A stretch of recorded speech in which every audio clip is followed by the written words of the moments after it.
Hi, நான் Bhagavatam tales படிக்கிறது உங்களுக்கு தெரியும். ஒரு 2-3 நாளாக நான் ஸ்டோரி போடல, சாரி. இன்னைக்கு நம்ம 8வது கதையை பார்க்கலாம். போன கதையில் நம்ம என்ன பார்த்துருப்போம்? பரீட்சித்துன்றவர் பாண்டவர்களோட பேரனா பிறக்கிறாரு. உத்தாரான்றவங்க தான் அவனோட அம்மா, அபிமன்யு அவரோட அப்பா. அதுக்கப்புறம் கிருஷ்ணர் தான் இந்த சின்ன பையன் வயிற்றுல இருக்கிறப்ப காப்பாற்றி இருந்திருப்பாரு. இப்போ அவர் என்னென்னலாம் பண்ணியிருக்காருன்னு பார்க்கலாம். த கிங் ஹூ சேவ்ட் அ கவ்.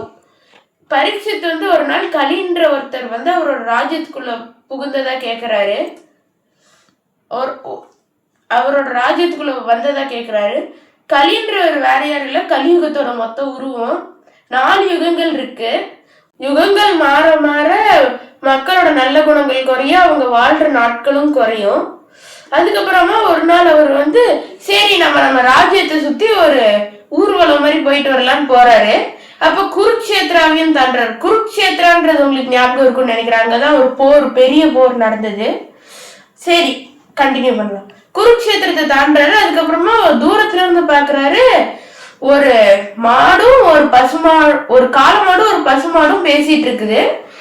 அதுக்கப்புறமா பக்கத்துலயே ஒரு தங்க ரதத்துல யாரோ ஒருத்தவங்க ராஜா மாதிரி அலங்கரிச்சு அந்த பசுமாடையும் காளை மாடையும் அடிச்சிட்டு இருந்தாங்க. சரின்னு பரீட்சித்து சரி நம்ம அதை காப்பாத்தலாம் அப்படின்னு பக்கத்துல போறாரு. போனதுக்கு அப்புறம் தான் தெரியுது அந்த ராஜா மாதிரி அலங்கரிச்சிருந்தது வேற யாரும் இல்ல, கலிதான். அவர் அந்த பசுமாடு வேற யாரும் இல்ல, தாரா, அதாவது பூமி. காளமாடு தர்மம். தர்மத்துக்கு 3 கால் போயிடுச்சு. அந்த ஒரே ஒரு கால் தான் இருக்கும், அது உண்மை. தாரா ரொம்ப கவலையா இருப்பாங்க. அவங்களோட உடலோட அந்த ஒரு க்ளோயிங் இழந்திருப்பாங்க. அப்ப தர்மா தாரா கிட்ட கேட்கும், அதாவது காளமாடு பசுமாடு கிட்ட கேட்கும், நீ ஏன் கவலையா இருக்க? உனக்கு உடம்பு சரியில்லையா? இல்ல என்னோட 3 கால் போன நிலைய பார்த்து நீ கவலைப்படுறியா? இல்ல நீ கிருஷ்ணர் போனதுனால கவலைப்படுறியா அப்படின்னு கேக்குறாரு. அதுக்கு அந்த பசுமாடு சொல்லுது, கிருஷ்ணர் இருந்த வரைக்கும் உன்னோட 4 காலும் நிலைச்சு இருந்தது, யாராலையுமே அதை ஒண்ணும் பண்ண முடியல. இப்ப கலியுகம் வர்றதுனால உன்னோட 3 கால் போயிருச்சு அப்படின்னு சொல்லிட்டு இருக்கு. இத கேக்குறாரு பரீட்சித். இது தெரிஞ்சதுக்கு அப்புறமா கலி கிட்ட போய், நீ என்ன ராஜா மாதிரி அலங்கரிச்சிருக்க, ஆனா இப்படி கீழ்த்தனமா நடந்துட்டு இருக்கன்னு கேக்குறாரு. அதுக்கு கலி ஒண்ணுமே சொல்லல. பரீட்சித் கோவமா சண்டை போட ஆரம்பிக்கிறாங்க 2 பேரும். கலி அப்ப தோத்துடுறாரு, பரீட்சித் ஜெயிச்சிடுறாரு. பரீட்சித் கலிய கொண்டுடலாம் தான் அவரோட கத்தி எடுக்கிறாரு.